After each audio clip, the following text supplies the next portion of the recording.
Oke, hari ini bersama saya Pastor Joe Israel dan Pastor Christopher Tapiheru. Kita lagi masuk ke dalam sebuah podcast yang luar biasa. Ini jujur saudara, ini podcast pertama kita ya. Perdana berarti. Jadi kita bersyukur sekali kita bisa membuat ini. Sebenarnya kita lakukan ini untuk menambah wawasan aja di dalam sebuah pelayanan yang sifatnya hari-hari ini kita harus banyak belajar mengenai apa aja sih yang lagi terjadi ya.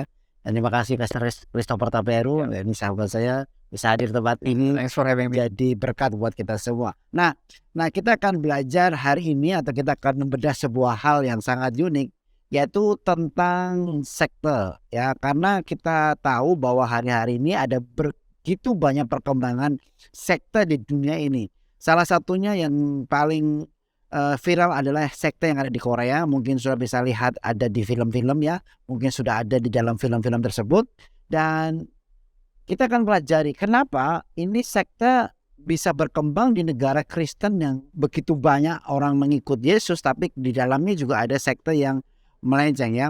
Sebenarnya kalau kita ngomong sekte itu sudah dari puluhan tahun yang lalu. Di Amerika juga ada, di Eropa juga ada. Tetapi memang viral-viralnya tuh hari-hari ini karena kita akan melihat sebuah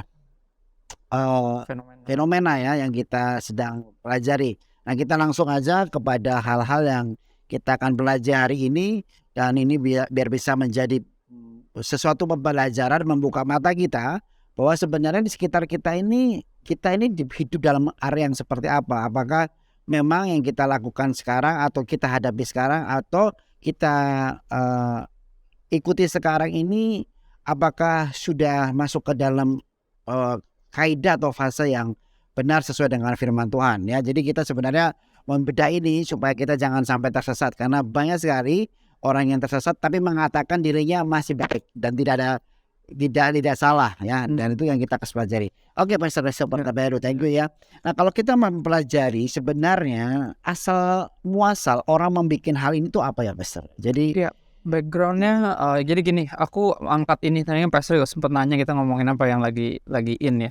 Ini lagi rame gitu ya, lagi viral karena ada serial yang diangkat gitu ya di salah satu basis untuk nonton gitu ya. Jadi lagi rame, semua nonton, bukan cuma orang Kristen. Dan jeleknya adalah 4 sekte yang dibahas ini bentuknya bukan film tapi documentaries. Ya, jadi emang ini tuh kisah nyata gitu. Jadi diangkat dari 4 sekte yang berkembang, adalah pengembangan dari kekristenan itu sendiri. Jadi kan saya tergugah juga. Jadi kan dari Kristen itu sendiri. Dan di negara Korea yang memang benar terkenal karena kekristenan ya sebenarnya.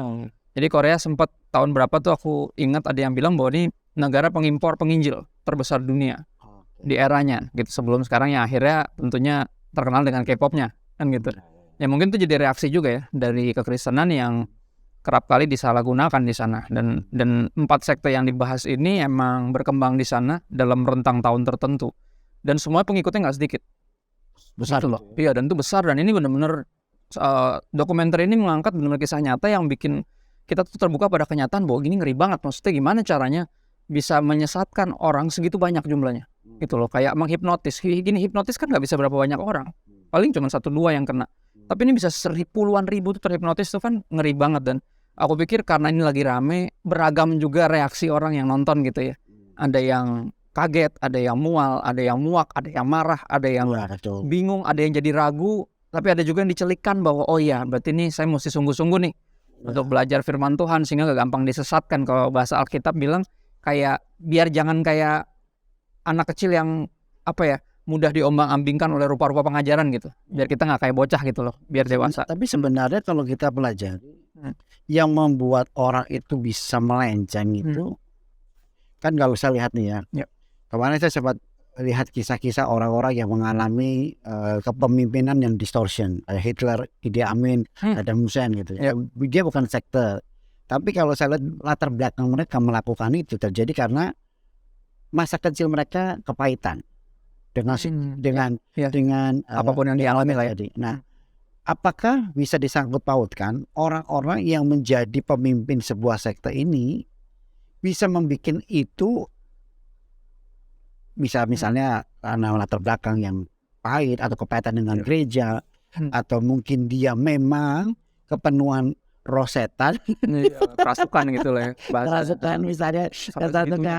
apa sampai dia bisa membuat sebuah gini. Karena kalau kita lihat ya, nanti kita masuk ke ciri-ciri ya pasti Iya, ada. iya. Tapi kita mau belajar dulu latar belakang orang ini kok bisa sekuat itu. Kalau dia menyampaikan sesuatu orang kok sampai terpana gitu. Betul. Sampai orang bisa dirasukin, sampai orang bisa Segitu terpesonanya gitu. terpesona. Iya. Nah, ini faktornya apa? Apa karena memang dia punya spirit roh, atau memang dia memang punya karisma, atau memang dia mempergunakan kepahitan dia selama ini untuk melakukan segala cara Macam untuk balas dendam lah ya. untuk mendapatkan sebuah pengakuan atau sebuah Iya. apa ya namanya, dia dianggap sebagai hebat gitu loh. Benar-benar. Mungkin Menariknya adalah kayaknya di serinya juga nggak terlalu dibahas ya background empat pemimpin sekte sesat ini gitu. Ya kemungkinan besar ada unsur sana ya mungkin ya. Emang ada yang dengan sengaja dari awal mau bikin sesuatu upaya balas dendam dari kekecewaan dia selama ini mungkin dasarnya memang kepahitan. Mungkin bisa jadi. Tapi kayaknya nggak pernah dibahas karena kita udah keburu enak duluan gitu sama Iya. tingkah lakunya. Jadi kita nggak mikirin nih kenapa nih orang-orang bisa gini. Karena itu yang nggak dibahas. Karena ngebahas 4 sekte sesatnya dan para pengikutnya ini pun udah terlalu mind blowing, terlalu wah kok bisa begini amat gitu loh. Tapi kalau saya lihat mungkin bisa jadi dia dengan sengaja aja dari awal untuk menyesatkan, atau yang paling ngeri adalah yang dari awal sebenarnya nggak sesat. Terus apa ya, pengajarannya mulai melenceng, tapi dia nggak sadar bahwa itu melenceng. Jadi dia pun juga tersesat sebenarnya. Jadi gitu, orang yang tersesat dan menyesatkan orang-orang yang lain, dan dia nggak ngerasa itu sesat. Kan ada juga yang gitu kan. Namanya kalau bahasa itu hidup dalam delusi. Gitu, delusi jadi mengira dia benar kan gitu. Kayaknya sih ada yang gitu juga. Ada juga ya. Jadi akhirnya ketika udah ditangkap di penjara pun, misalnya salah satu tokohnya pun dia merasa dia nggak salah. Emang ini bagian dari apa proses imannya dia lah. Kan kayak hah gila ini orang udah ngaco aja masih nggak ngerasa ngaco gitu loh. Jadi sedihnya adalah dia bukan hanya penipu, tapi dia pun juga lagi tertipu. Gitu loh. Jadi di dalam tipuan yang sama. Semuanya delusional bahasa Inggrisnya. Emang delusi gitu. Tapi kalau kita lihat juga rata-rata, kalau saya pelajari ya sebelum kita masuk ke segmen berikutnya, rata-rata orang-orang ini pintar-pintar loh Mas. Pintar. Betul. Dia Dan punya tadi karisma tersendiri yang tadi. Dan itu pintarnya di atas rata-rata gitu. Karena kalau nggak pintar memang kan ilmu leadership itu kan bagaimana cara mempengaruhi orang. Ya artinya dia ini bisa mempengaruhi sedemikian rupa walaupun untuk tujuan yang buruk atau untuk tujuan yang tidak baik. Artinya memang kalau saya lihat mereka punya kapasitas, tapi salah, disalahgunakan. Ya mungkin kalau dalam konteks Kristen mungkin punya karunia rohani juga yang disalahgunakan gitu. Iya betul. Karena kan applying the gifts kan bisa macam-macam, bisa buat kepentingan sendiri atau buat jemaat, membangun jemaat kan gitu. Jadi ketika dipakai untuk kepentingan sendiri, ini yang terjadi. Ya betul. Dia akhirnya melakukan apapun semuanya manipulasi untuk keuntungannya pribadi. Jadinya jadi kayak gini, jadi sesat seperti itu. Tapi sebenarnya, nah kita masuk ke segmen berikutnya. Tapi sebenarnya antara sekte dengan pengajaran yang salah tapi belum salah, misalnya kan kalau kita lihat nih ya, ada beberapa gereja atau beberapa persekutuan atau beberapa siapa yang kita nggak mau sebutin lah. Ya perlu lah kita introspeksi aja lah ya. Itu masih semuanya. Mungkin kita tahu bahwa dia punya pengajaran nggak salah nih. Tapi kayaknya kok kayak berbeda ya. Nah, Esther bisa jelaskan nggak sebenarnya bedanya sekte sama perbedaan teologial doktrin itu apa? Dogma itu apa? Karena jangan sampai ada orang masuk gara-gara kita ngomong podcast ini, jadi kita ngomong ini kita sekte. Jadi orang akhirnya sebenarnya tujuan kita ngobrol ini juga salah satunya untuk introspeksi. Maksudnya kita ini ada di gereja atau jangan-jangan di sekte gitu. Padahal cuma berbeda di dalam hal tertentu. Jadi udah mulai jadi sekte. Kita harus tahu gimana. Jadi menurutku gini, secara teologis ada istilah namanya close-handed issues sama open-handed issues.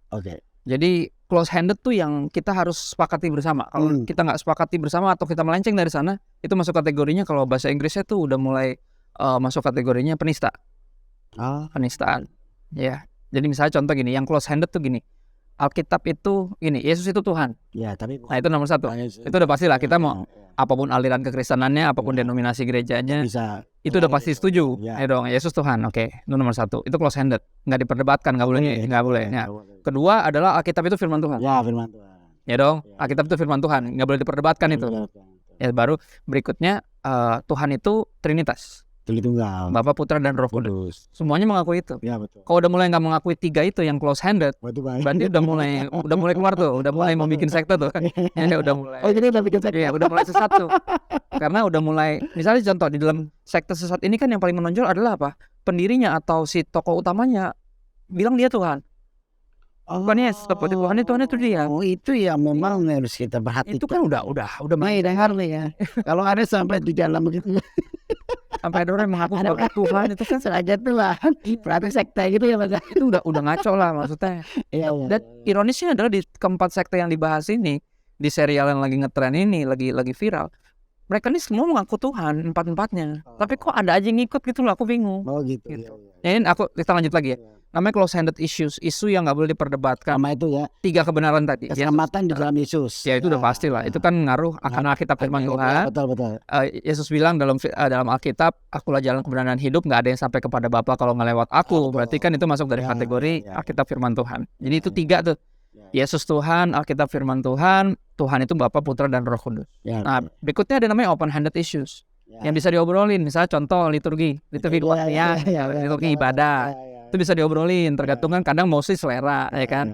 Misalnya terus hal-hal yang kayak baptisan misalnya modelnya gimana, selem kah atau percik kah atau yang lagi viral juga ada perpuluhan. Ada yang itu bisa diobrolin itu. Itu hal-hal yang kalau bisa ada yang setuju, bisa ada yang enggak. Itu ada gereja yang mewajibkan perpuluhan misalnya contoh, ada yang enggak. Jadi itu dua-duanya nggak ada problem karena itu open handed issue. Karena itu sesuatu hal yang bisa diobrolin progresif. Ya, itu bukan sesuatu yang mempengaruhi keselamatan atau tanda kutip. Itu dalam kategori, maka ada perbedaan dogma dan doktrin. Bahasa roh, tidak bahasa. Ya, misalnya ada gitu kan, ada yang anggap tepuk tangan. Ya, tepuk tangan, angkat tangan nggak boleh, ada yang boleh. Gitu kan. Macam-macam bentuknya. Nah, itu yang bisa diobrolin. Jadi kalau perbedaannya cuma itu, aku akan anggap seperti gini loh. Aku kan anak band ya dulu ya. Kita kan musisi ya. Kita kan waktu itu kan main keyboard kan. Aku main drum. Jadi somehow kita pernah pelayanan bareng nih gereja. Jadi aku melihatnya kalau perbedaan yang namanya open handed issues genre musik aja. Kayak rock, genre musik, benar. Misalnya contoh gini. Lagi ada lomba 17-an, lomba band. Lagu wajib nasional ada 3 pilihannya. Tapi ada 1 lagu bebas. Oke. Nah, lagu wajib tapi kan nggak ditentuin genrenya. Nah lagunya sama, gitu, liriknya sama, tapi jenis musiknya lain. Nah buat saya perbedaan itu antara misal denominasi atau aliran kekristenan itu larinya lebih ke perbedaan genre, tapi menyanyikan tentang Tuhan yang sama, menyembah Tuhan yang sama.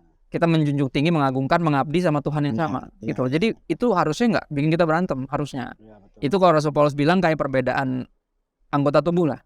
Ada yang tangan, ada yang kaki, ada yang mata, ada yang mulut, tapi semuanya ini satu tubuh yang kepalanya Kristus, kan gitu. Karena close handed issues-nya nggak diributin. Sesat itu sekte dimulai dari close handednya mulai goyang nih.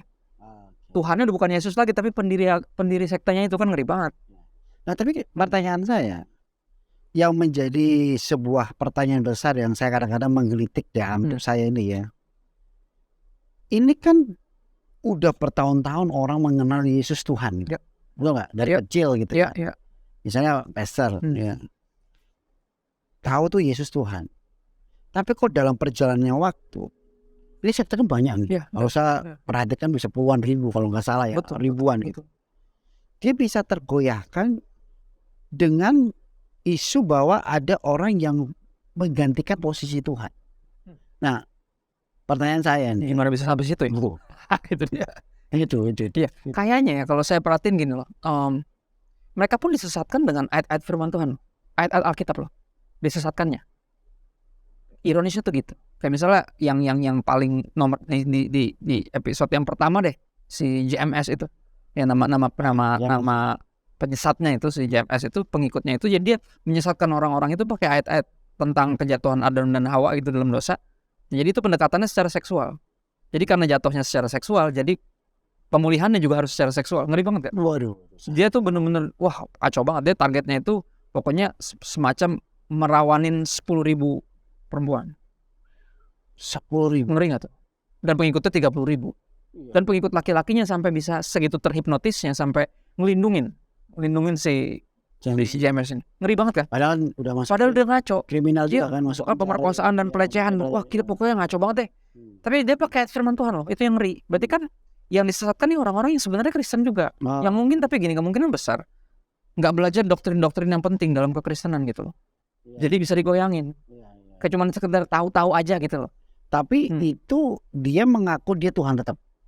Awalnya pasti enggak. Cuman lama-lama iya. Awalnya enggak langsung dulu saya Tuhan ya. Pasti kan kabur semua dong. Betul ya. Jadi Jadi awalnya pendekatannya gini, dia tuh terkenal katanya ya di dokumenter itu dia bilang dia tuh terkenal suka membagikan firman Alkitab nih, khotbah nih, firman Tuhan nih dicampur sama pendekatan ilmiah gitu.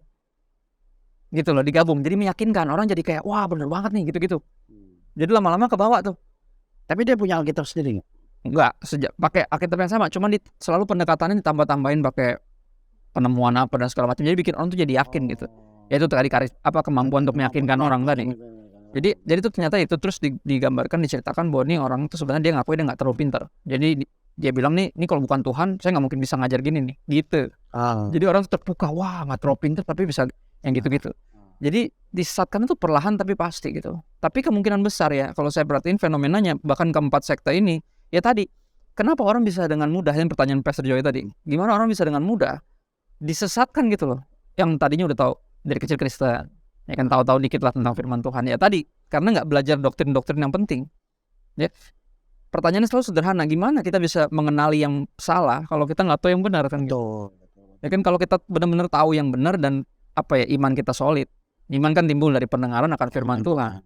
Ya kalau pengenalan kita akan Yesus karena firman Tuhan bukan apa kata orang atau apa kata mungkin siapanya kita yang pendeta atau apa, solid benar-benar ya kita mengenal Tuhan dan punya hubungan sama Tuhan, aku rasa kita nggak akan dengan mudah disesatkan. Atau mungkin karena begini Pastor, mungkin bisa karena kebebasan untuk negara itu kan Amerika kan dulu ada, kalau kita lihat saya pernah ke satu state ya namanya Utah, saya nggak mau sebutin itunya, tapi itu dia bikin Alkitab sendiri, tapi ada apa namanya tambahan gitu.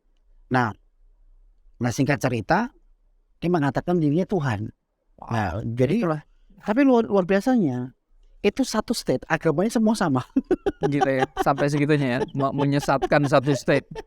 Gitu. Satu state ya 80%. Saya waktu datang ke tempat ini dia pakai gereja, dia pakai. Nah, saya pikir-pikir, apakah di Korea itu atau Amerika atau Eropa, karena kita juga nanti akan berkembang ya, misalnya nih ya, kalau kita mengatakan bahwa cuma 3 hal itu ya, tapi kita nggak mengatakan bahwa ada prinsip lain, misalnya kan ya, nanti ada sekte berkembang lagi, misalnya homoseksual nggak apa-apa, ya itu lesbian nggak apa-apa. Itu mulai melawan firman Tuhan. Mulai melawan firman Tuhan. Nah, pertanyaan saya, apakah ada andil negara juga ya? Andil negara kalau dalam kebebasan berpendapat misalnya kayak di Amerika ya, saya rasa tentunya ada andil. Kalau di kita kan ada batas-batas. Karena kalau kita lihat negara Muslim ya, dimanapun, dia mau begini disikat sama. Ya kalau negara agama ya. Negara agama ya. Jadi kita kan negara agama. Indonesia pun demokrasi. Kalau demokrasi kan pasti ngasih kebebasan. Nah itu jadi problematik. Akhirnya nanti agama tertentu akan maju ke negara untuk bilang ini sesat nih, ini bukan bagian dari kita, misalnya gitu. Ya dong, nggak bisa gini, orang nggak percaya Yesus Tuhan, kan berarti bukan Kristen loh. Tapi itu di Korea dikatakan tuh akhirnya sesat kan, negara juga akhirnya intervensi. Oh iya, intervensi. Mereka di penjara kan. Iya. Tapi yang lucunya masih dibela. Iya, pengikutnya masih radikal gitu loh. Pengikutnya itu masih berupaya untuk benar-benar ini banget lah, bebasin, terus bilang ini nggak salah, dia tuh korban dan segala macam. Memang segitu delusinya. Dan itu yang ngeri gitu loh.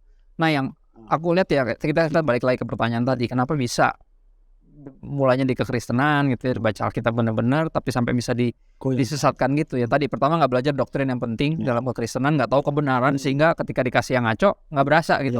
Nah berikutnya yang paling ekstrim adalah kecenderungan manusia umumnya kita nih gampang terpukau oleh karisma. Ya. Itu kepandaian, karunia yang dimiliki oleh pemimpin sekte gitu. Berapa tuh dianggap tuh punya kemampuan untuk nyembuhin orang sakit misalnya. Kan ekstrim kan, maksudnya orang sakit tiba-tiba sembuh kan, wah terpukau gitu ya. Sehingga gini, orang-orang yang pengikutnya ini gampang menyerap, jadi kayak diindoktrinasi gitu loh. Oh, yang sekarang yang CMS juga Ya Pak, semuanya bukan rata-rata empat-empatnya itu tuh karismatik banget gitu, maksudnya dalam artian bisa menyembuhkan, punya karunia-karunia yang bisa buat benar-benar orang kaya.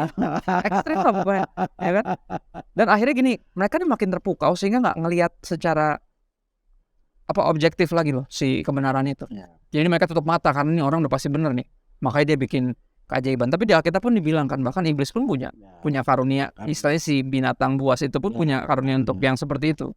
Makanya pentingnya untuk mengenal Tuhan melalui firman-Nya. Jadi kita nggak mudah terpukau sama begitu-begituan tuh, namanya aku bilangnya religius akrobat. Aku bilang itu kan kayak orang-orang yang benar-benar pandai lah untuk bertingkah seperti itu. Gitu. Jadi kecenderungan manusia untuk mudah terpukau sama yang seperti itu jadi problematik. Dan nampaknya kita punya kecenderungan itu hampir semua ya. Kayak kita misalnya punya idola, misalnya kita mengidolakan siapa, kita cenderung belain idola kita. Dan itu ngeri. Dan pada akhirnya kita menyadari iya ya, kita ini harus punya idola nomor satu ya, harusnya Yesus gitu. Jadi yang lainnya cuman ya sekedar ngefans biasa lah gitu, bukan cuma sekedar kagum tapi that's it, nggak kayak mengagungkan gitu. Yang layak diagungkan cuma satu kan, gitu. Nah kalau kita mengagungkan yang lain selainnya, seperti kita nyembah berhala. Nah berhala itu kan menipu dan dia menuntut korban. Nah itu dia, makanya berhala itu menipu dan menuntut korban. Makanya orang-orang ini sebenarnya mengorbankan diri mereka sendiri demi yang mereka berhalakan itu, dan itu yang ngeri. Jadi memang mereka melihat dari karisma, rata-rata gitu terpukau. Jadi mas ngomong apanya jadi kayak kesirap lah kalau bahasa Indonesia itu. Kayak orang gitu, kayak dihipnotis gitu. Ini kalau mau tanya nih bos, kalau seumpama nih ya, pastor itu diundang ke sekte gitu, tapi kita nggak tahu itu ya. Dan akhirnya yuk kesirap juga bisa kan? Gak mestinya sih enggak ya. Harusnya enggak. Gini, biasanya karena kita nggak di dalam situ. Ya jangan. Saya juga pikir ya. Itu yang datang ke situ juga ada pendeta juga kali ya. Bisa jadi geng-gengnya itu kebawa juga sama dia, diyakinkan juga sama pengajaran itu. Gini, biasanya lebih mudah untuk kesirap mereka yang udah lama di situ, karena kebangun jadi satu sistem, masuk di sistem. Tapi kalau orang dari luar jarang langsung bisa kesirap, jarang. Oh gitu ya. Karena kan pasti kan kayak ini kenapa nih orang-orang kan gitu. Mereka semua udah diilusi, kita masuk bukan sebagai yang terdelusi bagian dari itu. Gitu. Tapi kalau misalnya pastor ya diundang nih, seumpama berandai-andai diundang di sebuah gereja, tapi mereka tiga-tiganya ada nih. Yesus Tuhan, Tritunggal, terus ada firman Tuhan. Tapi dengan metode yang berbeda. Misalnya nih, masuk langsung disembur api. kayak pegulat gitu ya pas masuk ya. Sambutnya. ada juga gitu. Terus tiba-tiba di dalamnya itu ada ritual-ritual. Tapi tetap aja melakukan 3 hal ini. Tetap percaya 3 hal tadi. Tapi sebenarnya James kan sama juga kan. Tapi dia cuma bedanya dia mengatakan diri pengajaran itu. Pengajar utamanya dia. Kalau saya nggak tahu kalau ritualnya mereka, tapi pengajarannya at least itu yang ekstrim lah. Kita lihat dari situ ya. Karena biasanya diundang di sebuah sekte gitu ya. Kalau saya nggak tahu di Jakarta ini apa ada, di Indonesia ini apa ada ya. Kalau memang ada dulu kan yang penjara tuh. Lia Eden itu pentu sekte tuh heboh tuh, dia ngaku Roh Kudus lagi. Gile banget ya. Itu kan udah penistaan, maksudnya ketika lu mengaku sebagai salah satu dari Trinitas, itu kan kita ngaku sebagai Bapa, Yesus ngaku sebagai Roh Kudus, itu kan udah penistaan, udah ngaco, membawa orang ke surga. Tapi anehnya masih banyak yang ngikutin. Nah itu kan contoh sekte ya. Kalau misalnya nih tadi, kalau pastor datang ke sebuah, atau kita ngomong lah, ketemu orang-orang yang seperti itu.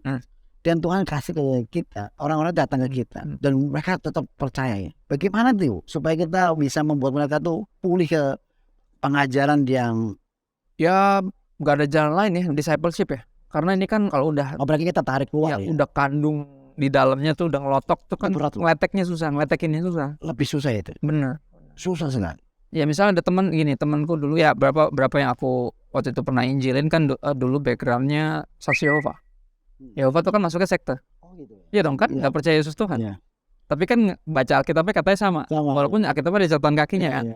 Gitu loh. Jadi susah ngelotokinnya. Karena mereka punya pemikiran sendiri untuk beberapa hal gitu, yang udah doktrin kuatnya. Nah, nggak bisa dikletek dengan cara ngobrol sekali 2 kali. Harus pemuritan.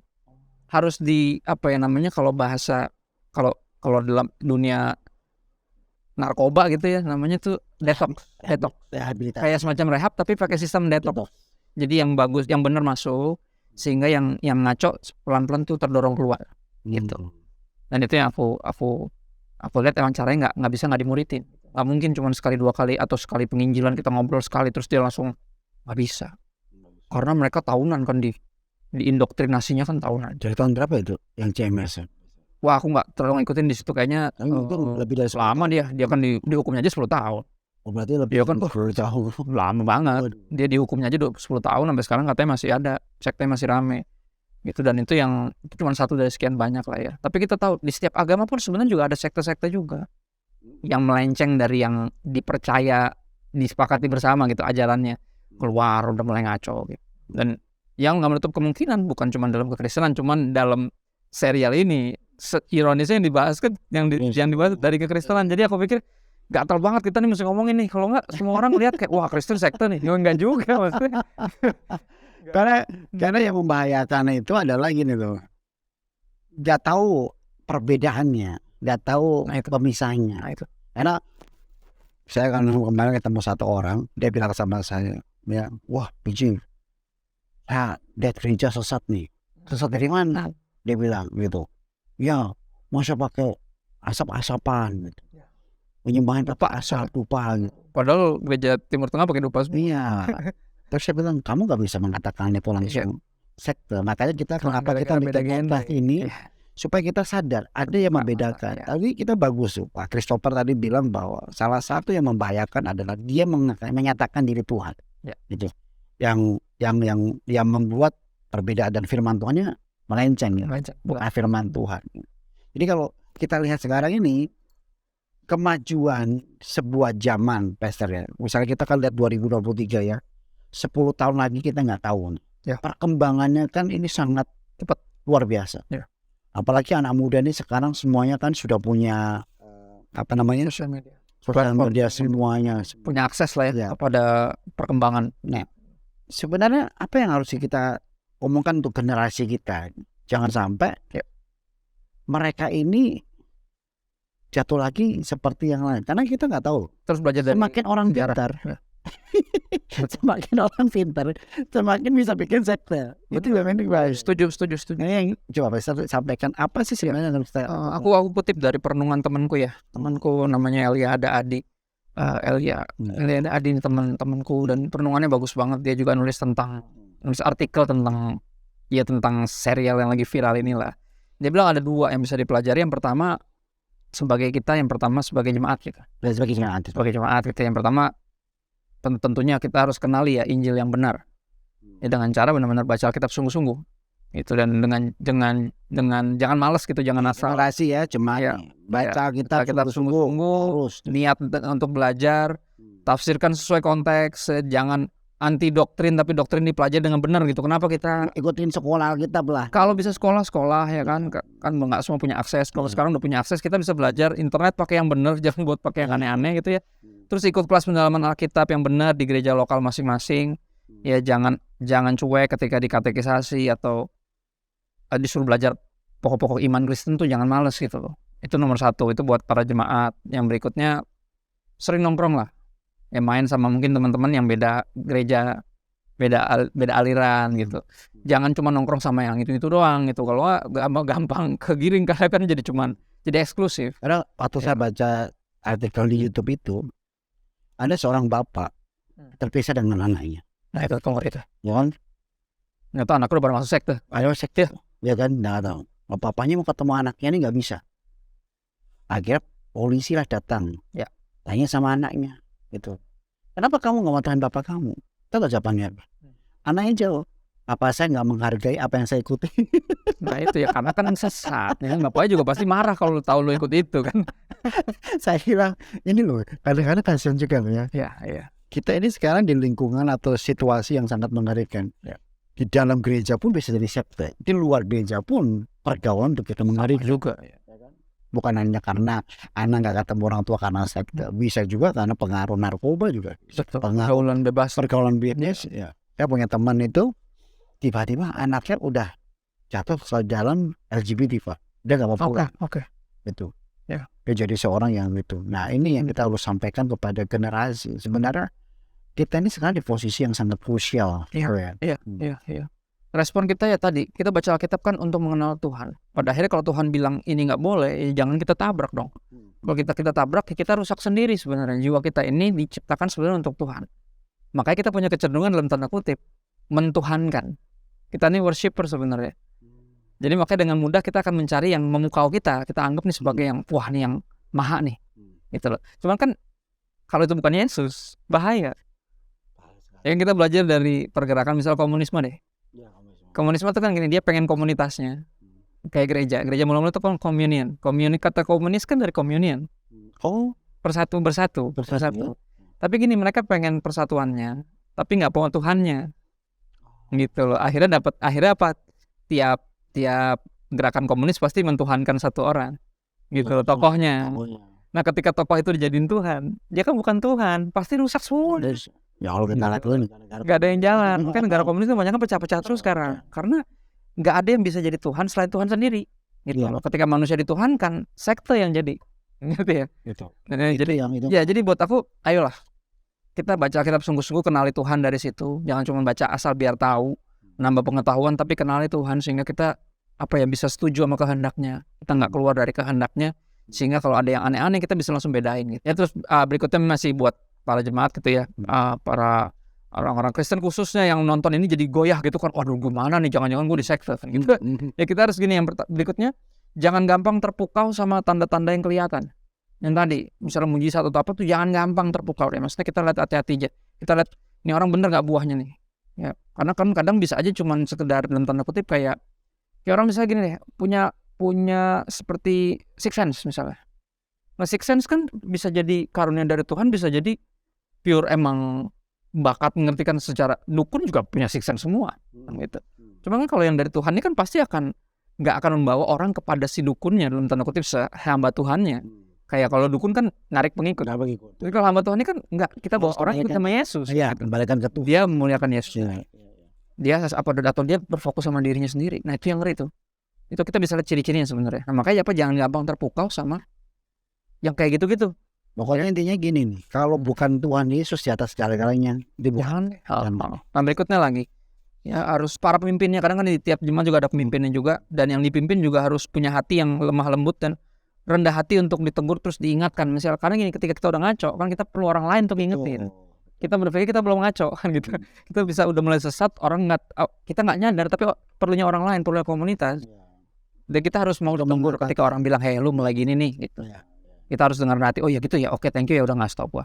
Ya jadi artinya kita nggak boleh anti kritik, nggak boleh bangun komunitas yang seperti itu iklimnya. Jadi kalau ada orang bertanya tuh jangan diabaikan, mesti dijawab dong, kenapa jangan dicuekin. Itu iklim itu ngebentuk akhirnya anti kritik dan jadi sesat pada akhirnya. Ya terus berikutnya hati-hati jangan generalisasi juga. Jadi ketika ada pemimpin gereja yang serong misalnya atau ada masalah, ya jangan dipikir oh semua pendeta kayak gini, ya enggak juga, atau semua gereja adalah sekte, ya enggak gitu juga. Jadi jangan sampai generalisasi. Itu buat jemaat ya. Nah berikutnya ada buat yang para leadernya. Ya leadernya adalah ya ini tadi balik juga, pengikut juga sama, karena pengikut juga pasti akan one day juga akan nge-lead, akan jadi pemimpinnya. I cannot be anti kritik, nggak boleh, saya nggak boleh anti kritik siapapun yang kritik kalau emang itu jelas dasarnya harus saya pertimbangkan sungguh-sungguh. Ya terus kepada siapa saya memimpin orang-orang yang saya pimpin, kepada Yesus atau kepada diri saya sendiri. Ya itu sebenarnya kalau saya potong Mbak. Sebenarnya kalau saya lihat ya, yang terjadi sekarang bukan ke sekte sebenarnya. Ya mungkin bisa ada sekte. Tetapi yang saya lihat itu fenomena jemaat adalah dengan kepemimpinan yang ada hal-hal perdebatan yang belum bisa menjadi sebuah dasar. Dan karena kan kekristenan ini kalau kita lihat kan progresifnya hebat sekali. Ya kan. Zaman dulu orang berbahasa dikira sekte. Iya. Tapi itu tadi adalah sebuah perkembangan dari progresivitas. Iya. Terus sekarang ada lagi misalnya nih ya, nggak mengakui nama Allah. Oh penyebutannya pakai bahasa asli. Ya itu bisa dikatakan. Tapi sebenarnya kan itu perbedaan yang bagus. Nah, yang terjadi itu pemimpin-pemimpin ini yang harusnya tidak memperdebatkan hal ini, tapi kelihatannya egois sekali itu. Saya yang paling benar. Kokoh banget. Satu dengan. Nah mungkin ya saya berpikir nih Koper ya. Karena ini begini-begini nggak ada satu pattern yang bagus, keluarlah sekte ini. Menawarkan menawarkan yang lebih bagus sih. menawarkan alternatif yang terlalu alternatif. Akhirnya jadi tersesat. Dia bilang mungkin bisa gini, ya itu kan begini, ini begini, gue juga begini nggak apa-apa ya, lah itu. Nah itu tuh. Karena patentnya itu ya memang kalau kita lihat kekristenan itu luas sekali, sangat. Oke, patokan balik ya. Salah satu poinnya juga kita harus cukup dalam Kristus, dalam artian pagar utamanya adalah tentunya Kristus dan pengorbanannya dan apa yang dia bilang firman-Nya. Ya. Pagarnya tuh itu. Kalau nggak kita wah ngaco-ngaco dan suka-suka kita sendiri gitu kan nggak bisa dong. Ya 3 yang tadi si close-handed issues-nya nggak bisa diganggu gugat. Ini yang paling penting. Iya. Kalau udah keluar dari situ udah ngaco. Jadi seajaib apapun genrenya, saya bilangnya kalau pakai bahasa seni bahasa aliran musik ya. Kalau selama kita menyanyikan lagu yang istilahnya liriknya sama, mengagungkan pribadi yang sama, atau ya kan kayak tadi lomba 17-an, lomba band kan pasti nyanyiin tentang kemerdekaan, tentang ya sesuai dengan kebenaran yang ada 17 Agustus, terus kan itu kan udah pakemnya tuh. Balik ke sana, jadi seajaib apapun gayanya, nggak ada problem sebenarnya. Oh gitu. Makanya saya pun kalau diundang ke gereja yang misalnya nggak sealiran sama saya, selama saya boleh beritain tentang Yesus, ya saya bahkan suka bercanda gini loh. Saya sampai ekstrim begini. Kalau ada gereja setan yang undang saya akan khotbah.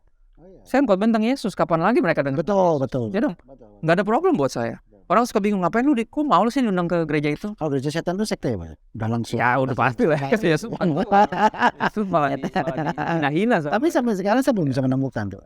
Nggak terlalu fenomenal ini. Enggak, tapi ya, ini kan karena disesatkan. Jadi orang tuh ngerasa kayak wah, orang tuh sampai kayak dihipnotis rame-rame, kan kita bingung nih, kok orang-orang bisa diginiin gitu.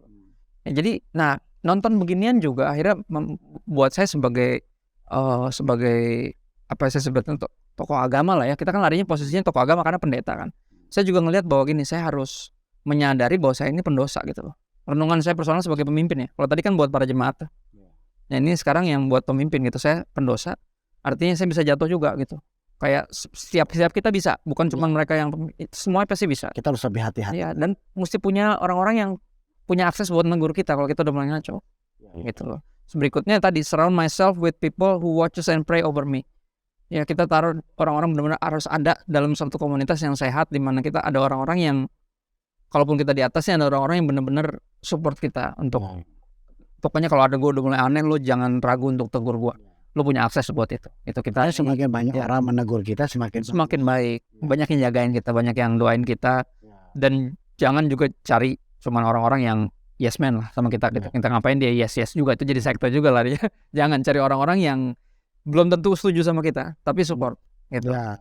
Dia kan tapi dia dalam membuat ya belajar untuk agree to disagree sebenarnya dalam hal tertentu, tapi buat kebaikan. Tapi juga ada yang menggelitik ya. Karena kan saya gembala sidang, pastor juga leadernya. Cuma ada bagusnya nih pastor. Dalam dunia sekarang ini kita bisa pakai topi. Cuma jangan dikatakan sek. Kalau perbedaan genre. Karena kalau zaman bokap gua dulu nih, papa gua dulu nih, kita khotbah begini. Langsung disuruh tuh.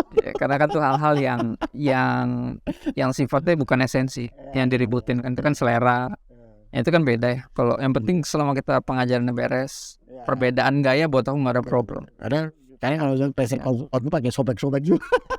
Tergantung konteks. Saya kan orang mikirin kita sebagai gembala. Kadang-kadang juga ada ya, bukan yasmin juga nggak perlu. Tapi ada orang-orang tertentu mereka kasih masukan tapi bukan untuk masukan, menjatuhkan itu banyak. Itu dari gimana tuh menyikapi? Kalau saya sih menyikapi kayak gitu sederhananya gini, ini kan mana kan kalau kasih masukan kan gereja itu kan kayak keluarga ya. Gereja kan kayak keluarga, ada rumah tangga, di tiap rumah tangga kan ada namanya tata krama, sopan santun. Kalau emang menurut kamu nilainya nggak sesuai, keluar aja nggak apa-apa. Ya. Maksudnya ada gereja yang lain yang lebih sesuai sama kamu. It's okay. Kayak kami di New Wine, kami selalu bilang kita ini church for everyone, but not everyone's church. Nanti ya mas teh. Kita ini gereja buat siapa aja, tapi tentunya nggak semua orang akan setuju sama gereja kita. Ada aja yang nggak nyaman, ada aja yang mungkin nilainya berbeda. It's okay. You're free to live. Masih banyak gereja yang lain gitu. Nggak harus di kita. Nah, salah satu yang ini nilai buat sekte tuh itu. Kalau lu nggak di gereja gue, berarti lu sesat. Nah itu tuh, itu gak itu di sekte tuh kalau ada kayak gitu. Udah saya itu ciri-ciri akan narsis tuh. Ngerasa yang paling benar, yang lainnya ngaco. Itu tuh bahaya tuh. Ya kan, padahal kan kita satu tubuh Kristus. Jadi kita nggak boleh mengatakan itu. Nggak boleh, maksudnya mungkin emang dia nggak cocok aja di sini. Jadi kalau sepanjang hidupnya jadi ngedebatin terus. Saya bilang, ya lu cari gereja yang sesuai sama lu aja, kau harus di sini kok. Ya kan, ujung-ujungnya juga surga kok kalau sama-sama ya, Tuhannya Yesus, Alkitab firman Tuhan, Bapa Putra Roh Kudus. Genrenya sesuai aja. Kalau lu nggak, misalnya kalau lu anak jazz, gabung di gereja metal ya, gak usah resah gitu loh. Cari aja gereja yang jazz gitu loh. Jadi kalau kita suka apa nih? Suka jazz apa suka metal?